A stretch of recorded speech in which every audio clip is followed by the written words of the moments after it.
missed me praising you, but No, I was here. I was here. I heard you. Thank no, you. I meant yeah. My praising you didn't get recorded. So let's see, where are we here?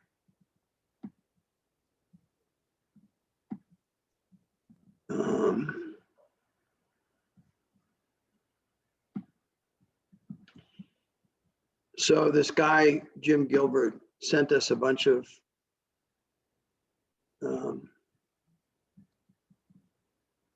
images. And I just want to give you a sense that putting these together almost plays itself. But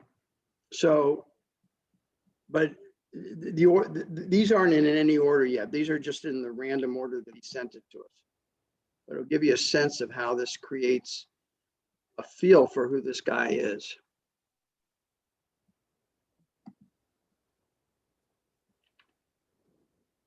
So one of the things he created a magazine called Showboats International, which he ran for about 20 years out of Fort Lauderdale, and it's about boats bigger than 100 feet. So it's all these mega yachts, and they did a lot of work about the interior designs as well as the outside. That's a hell of a sailboat. And he's also really, really into fishing and always has been. So this is a bluefish that he caught in Cape Cod. That's a striped bass. He also has his own professional oyster license. He wrote after he retired from Showboats International, he wrote a novel about what the world was going to be like after climate change had ruined everything, after sea level rise had taken over. And the name of the book is The Admiral.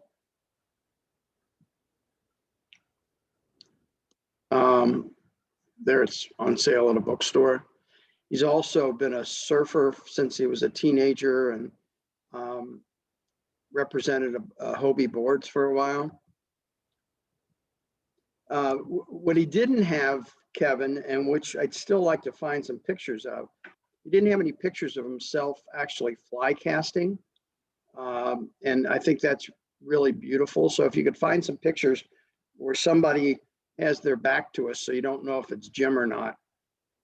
And they're making that, I don't know if you've seen images of people fly fishing, but they have to make a couple of casts with all the line gets released and gets longer and longer in the air. So the line might be like 60 feet of line that's being whipped back and forth in the air. It's another example. This is probably at a boat show.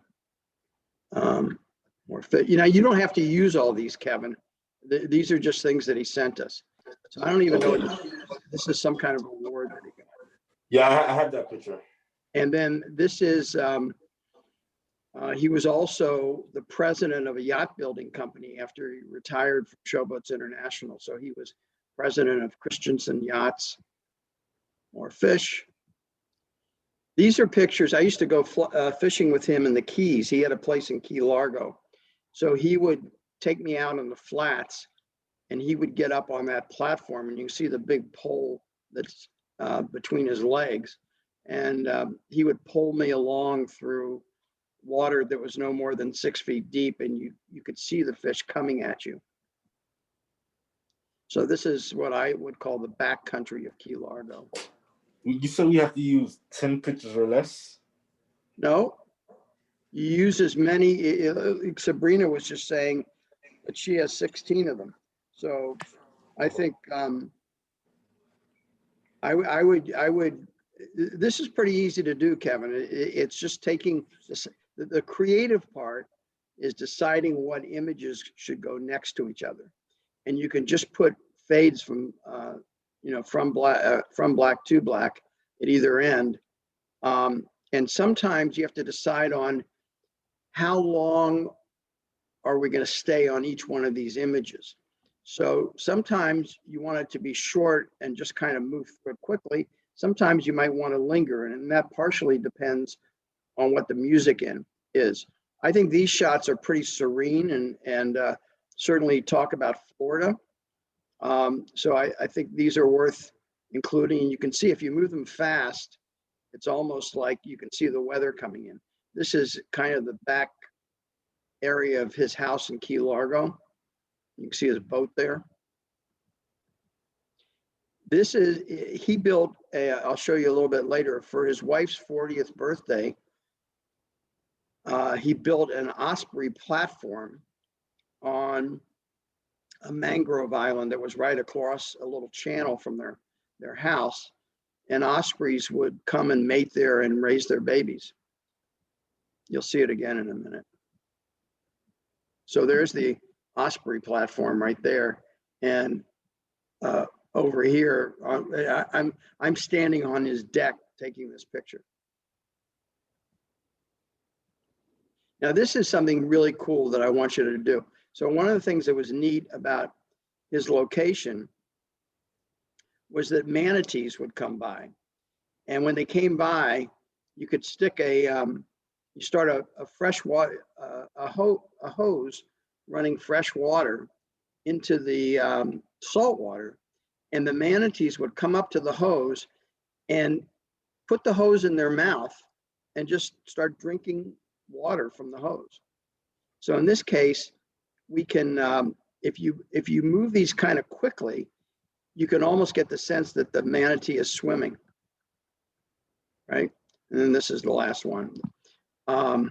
So so I think the things for you to find, Kevin, still, find some generic, could be video, could be still pictures of people surfing, not 40-foot waves, but anywhere from 4 to 10-foot waves, and find images of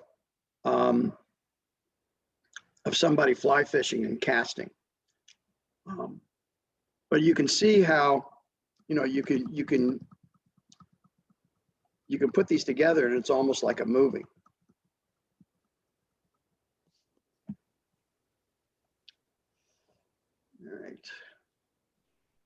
All right. Professor, Yep. how long should the introduction be? So you don't want it to be forever. So one of the balancing points is, like, at what point does it feel like it's too long? And I think that depends on how much you linger on each image, but certainly not more than 2 minutes. Because don't forget, we're going to have the Inspicio branding image at the beginning, then the image about the interview, these images like I'm showing you now, and then the interviewee introduces themselves. So I'm going to show you something that I just, as I said, I created it in 2 hours, starting from ground zero, with nothing existed. And I'm going to combine that with showing you how to do a freeze frame. So the freeze frame is the image you see when you're on the web page. So this is a image that was created from a picture of theater critic Christine Dolan and some of the plays that she's written about. I think this one, American Son, might have won a Pulitzer Prize. And she also sits on the, not Pulitzer Prize, Tony Award. And she sits on the, has sat on Tony Award judging committees. So what I do in this case is I work in Photoshop. I'm going to show you a little bit of how that works out. And I find images that are appropriate, that the image size you need for the freeze frame for video is 1280 by 720 pixels. And we can also use that same image for the what they call the feature image in WordPress, which is what gets used in the homepage, slider. So these are all freeze frames that we created, and you can see as we go through them, like in this case, these images on the side here are books that Victor Dupuy wrote. Let's see if there's another good example here. There's images behind here of exhibitions that Rosie Gordon-Wallace put together.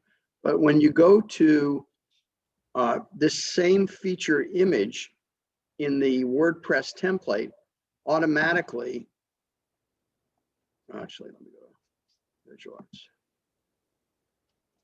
Automatically becomes like a thumbnail in the landing page for the three major navigation sections: literary arts, performing arts, and visual arts. And so what you have to be careful when you're creating an image that's 1280 by 720 pixels is that the person's face still fits within this thumbnail square. So if you put them too far to the left or right in the 1280 by 720 image for the homepage and for the video, their picture won't even be in the frame.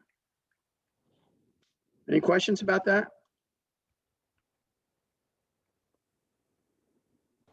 I have a question going back to the length of it really quickly. Yep. You want it between 1 minute to 2 minute max for Yep. the pictures or overall, the video overall, including the intro? Just for the montage, for the pictures. Okay, thank you. Okay, so I think the Inspiccio branding image is less than a minute, and then it really the ultimate length of the piece depends mostly on how long the person talks when they're introducing themselves. So I'm going to show you one that I just created that I said I did in a couple hours. And we're ready to publish this. Unfortunately, the father of Iggy Font, who's in this, just died. And I literally sent them, can you review this and approve it? And they said, today's his father's funeral, which was really sad.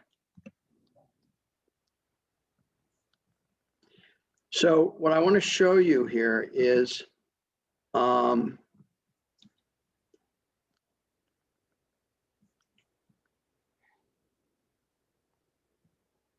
second.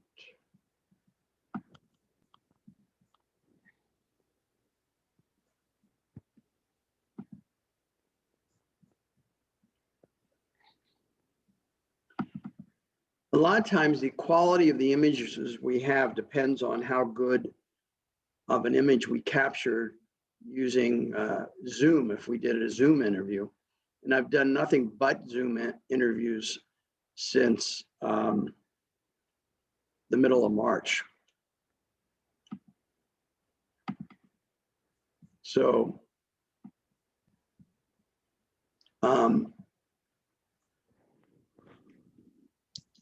this is the image that the student last fall put together as a freeze frame for the introduction for Jean Blackwell Font and Iggy Font, who are both artists and are married.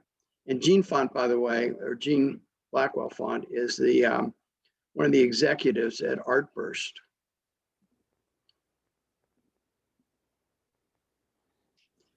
So you can see that you know, it's pretty fuzzy, and this is a screen capture from our video interview with them.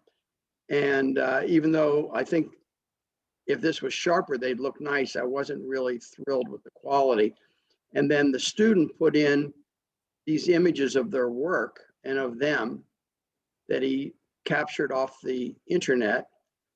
And usually we make each one of these 400 pixels wide, and then whatever the length is. What I like to do a lot is in Photoshop, tilt them, put them on an angle so it's not just all straight and down, straight up and down. So to give you a sense of that.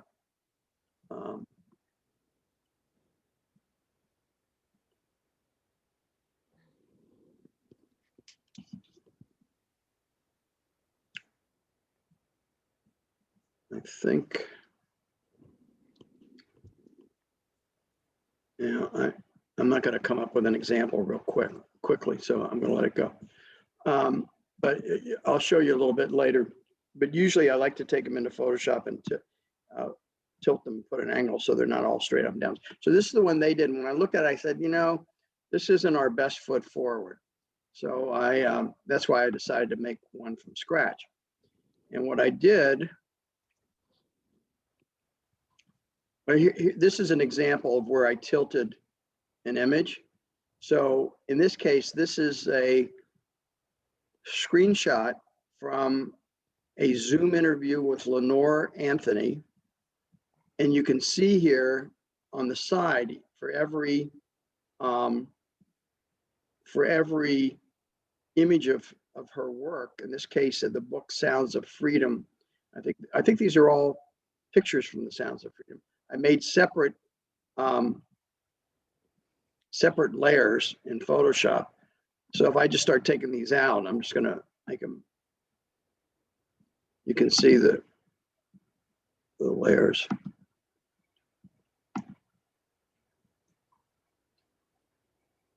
And the other thing which you can't readily see, well, actually, I'll let you see it. So usually when you do a screenshot, it doesn't necessarily fill up a 1280 by 720 frame. So sometimes I take, I make two layers of the same image. I make the canvas size 1280 by 720, but you can see right here where there's an edge where the picture I'm using isn't big enough to fill the whole frame. So if I take this out, you'll see that there's another image underneath. Oh, I must have made this somewhere else. Okay, well, anyway, this is, at some point I had two layers of the same image and I just stretched them, knowing that I was going to put images of her work in this space to cover this line here. So when I put these back in, you have no awareness that there were duplicates of the same picture behind it. And one thing to keep in mind, the reason I have all these images on the far right, when you see it on the video screen, everything shows up. So what I mean by that is, let me go to Leonore here.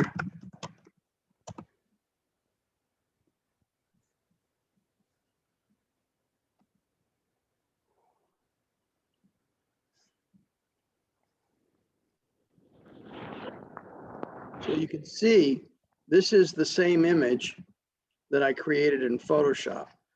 And this was when you're uploading the video to YouTube, there are the three screens or images that YouTube automatically picks as options for what the freeze frame will look like. And then to the far left, there's an option for you to put a custom image in.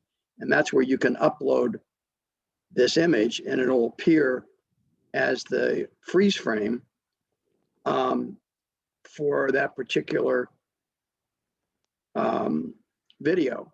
And also, by the way, I should point out that sometimes the three options that YouTube gives you, none of them are any good. Let's say all three of them had the person sticking their tongue out or making weird faces or whatever. What I do, if that's the case, is I'll go through the video of the person talking and do, say, 10 screen captures. And then 10 screen captures where they're looking good, and then have those as that I can use as custom freeze frames if necessary, because there aren't any good shots of them. So in this case, you know, they all look good enough to me. I don't think there's any weird ones. And a lot of times the play button is right over their face anyway. But the other thing I wanted to point out is that if these are 1280, it means that 640 is the middle of the image. Now in this case, it looks like I've pulled this dividing line farther over to the right. But this is the general space here where you want the person's head to be when you're creating these freeze frame images, so that when you when it appears in a navigation section, you know, they will be in the frame, in the thumbnail. And actually, in her case,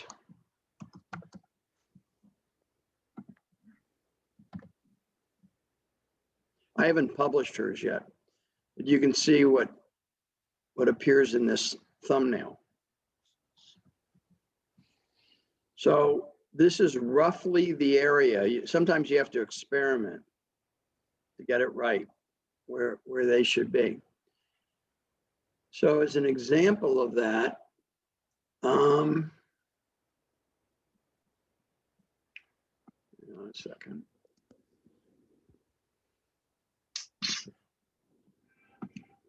I mentioned that I didn't like the image that we had available for the freeze frame for Iggy font and Gene Blackwell font. So what I did was I grabbed an image of each of their artwork. I put Iggy's on the left and put Gene's on the right. And then I found this great photo of them online, and it was copyrighted to their website. So I'm assuming I have the right to use it. And then I put that on top, and I had to move this around a lot to get it so that both of them appeared in the freeze frame. I'll show you that again.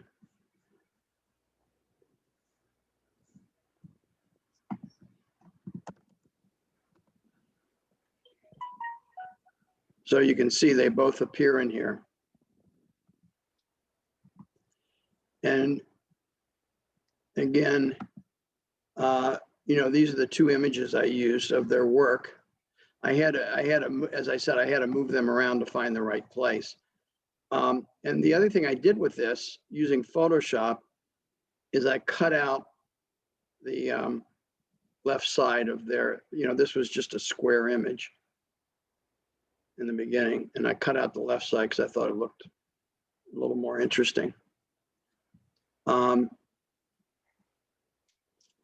I tried a lot of other things. Actually, I can show you. I think these are the.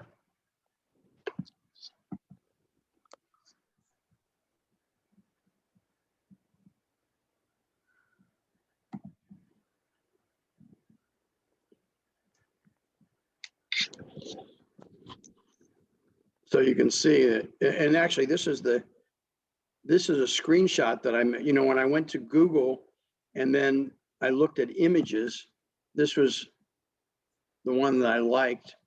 And there were some other images of them, including ours from our YouTube posts. And I did the same with finding an image of his artwork and her artwork. And then I just went into Photoshop and you know, used the marquee tool to cut out the images that I wanted. And just to show you how this all came together.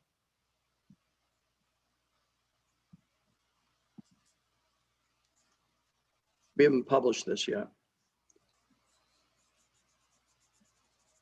So they, in this case, I had asked them if they could take an iPhone and just walk through their studios and send me kind of a walkthrough image that I could put into the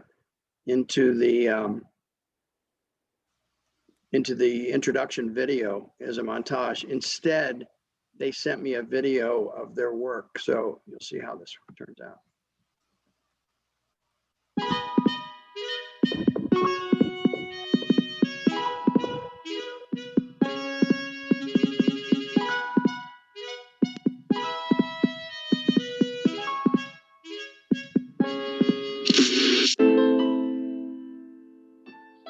This is copyright-free music, music.net.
And this is the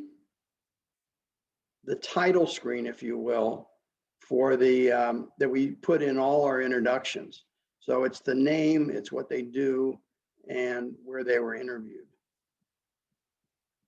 And so this font is Arial Black or Helvetica Black, and that was 120 size. This was Arial Regular 100 size or Helvetica Regular, and this was Arial Regular 80. But again, just like last time, you may have to experiment with the font sizes. My name's Iggy Font, and I'm an artist, and I have a day job where I teach students in middle school and high school how to make art or what art is. My interest in making artwork is personal in terms of what happens when you make the work. How does it evolve and how does it look in terms of what you bring into it? So it's a little bit abstract and a little bit realistic at times, and I'd like to work with words. My name is Jean Blackwell-Font. Married to Iggy Font. I'm a visual artist. I also have a day job. I'm the Arts and Business Council.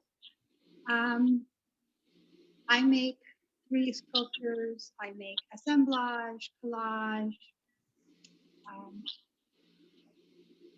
That's good. So I'm gonna stop this for a minute. Stop the recording too.